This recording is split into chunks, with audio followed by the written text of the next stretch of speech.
আসসালামু আলাইকুম এভরিওয়ান। তো কেমন আছেন আপনারা? আশা করি অনেক ভালো আছেন। আপনাদের দোয়া এবং ভালোবাসায় আমিও অনেক ভালো আছি। তো আবার একটি নতুন গল্প নিয়ে চলে আসলাম। আজকের গল্পটি অনেক ইন্টারেস্টিং, তো আপনারা শুনতে পারেন। তো চলুন বেশি কথা না বলে শুরু করা যাক গল্পটি। 7 বছর পর বাড়ি ফিরছে খান বংশের বড় ছেলে সাজ্জাদুল খান আবির। বাড়ি ফিরছে বললে ভুল হবে, বিদেশ থেকে দেশে ফিরছে আবির। এই 7 বছরে খান বাড়িতে ঘটে গেছে অনেক ঘটনা, যার সাথে সশরীরে যুক্ত নেই আবির, তবে আত্মিকভাবে প্রতিটা ঘটনায় জড়িত আছে সে।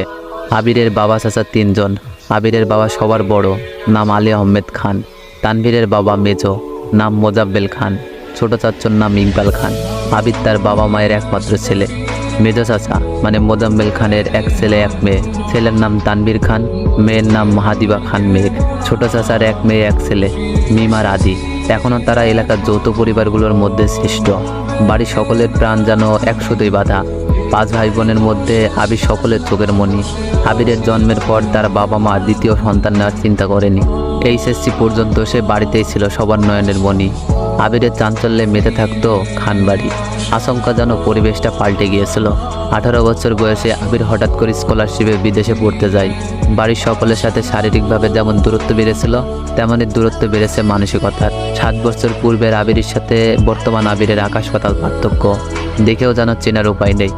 6 ফুট লম্বা ছেলেটা, গায়ের রং শ্যামলা, গাল ভর্তি চাপদাড়ি, চুলের স্টাইল কোনো নায়কের থেকে কম না।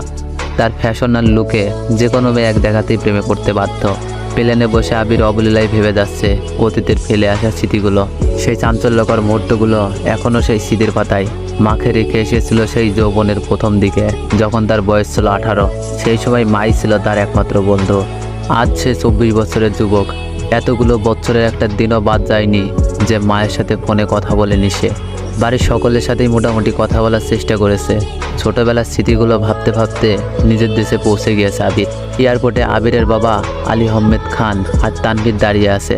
তানভীর সম্পর্কে তার চাচাতো ভাই, আর বয়সে 2 বছরের ছোট, কিন্তু দুজনের বেস্ট ফ্রেন্ড আর কলিজার বন্ধু। তানভীর আবিরকে দেখেই দৌড়ে এসে জড়িয়ে ধরল। এই 7 বছরে একবারের জন্য ও বাড়িতে ফেরেনি আবির, তবে প্রতিনিয়ত কথা হয় আবির আর তানভীরের। আবির তার আব্বুকে সালাম করে জড়িয়ে ধরে। তারপর বাড়িতে ফেরে 3 জন। বাড়িতে যেন হই হই রই রই ব্যাপার। হবে নাই বা কেন? বাড়িতে বড় ছেলে এত বছর পর বাড়ি ফিরেছে। রান্নাঘরে ভারী রকমের রান্নার ধুম পড়েছে মা চাষিদের। আবিরের আম্মু দৌড়ে এসে জড়িয়ে ধরলেন ছেলেকে। আবিরও তার মাকে জড়িয়ে ধরল। মমতাময়ী মাকে সেই 7 বছর আগে ছুঁয়েছিলেন। আজ এত বছর পর মায়ের ছোঁয়া পেলেন আবির। মা চাষিদের সালাম করলো। সবাই বসিয়ে ছেলেকে একের পর এক শরবত নাস্তা দিয়ে ব্যস্ত সবাই। এরই মধ্যে উদয় হলো মিমার আদি। মিমের বয়স 14 বছর। তার ছোট ভাই আদির